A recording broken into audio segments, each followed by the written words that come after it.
म्हणजे फोटो निघायला पाहिजे की काय नसेल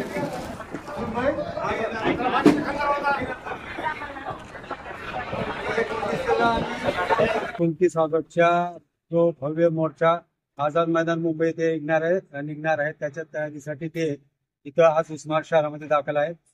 आम्ही उस्मानाबाद शहरातील प्रतिष्ठित नगरसेवक वगैरे सगळ्यांनी मिळून जरांगे पाटील साहेबांच्या समाजातर्फे स्वागत केलेलं आहे आणि त्यांच्या 29 ऑगस्टच्या पाठिंब्या म्हणजे जो मोर्चा निघणार आहे पूर्ण महाराष्ट्रातून मुस्लिम समाजाचा त्यांना प्रत्येक मुस्लिम समाजातील संघटनेचा त्यांना पाठिंबा आहे आणि आज आम्ही शहरात सुद्धा त्यांना आपला पाठिंबा जाहीर केलेला आहे. कारण अनेक वर्षापासून मुस्लिमची जी आरक्षणाची मागणी होती कोण्याही पक्षाने ही मागणी लावून धरली नव्हती, परंतु जरांगे पाटील हे असे एक होते की त्यांनी मराठा आरक्षणाबरोबर मुस्लिमांना सुद्धा आरक्षण द्यायला पाहिजे ही खंबीरपणे बोलले होते. त्याच्यामुळे पूर्ण महाराष्ट्रातील मुस्लिम समाज त्यांच्या पाठीशी आहे आणि 29 ऑगस्टला आझाद मैदानामध्ये त्यांना आम्ही संपूर्ण पाठिंब्यासह तिथं आझाद मैदानामध्ये आम्ही त्यांच्या मोर्चामध्ये सामील होणार.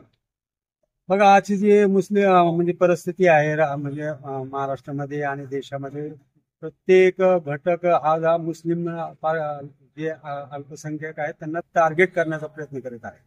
त्याबद्दल सुद्धा आम्ही जरांगे पाटील साहेबांना बोललो की असं त्यांना सुद्धा माहित आहे की मुस्लिम समाज हा नेहमी टार्गेट होत आलेला आहे.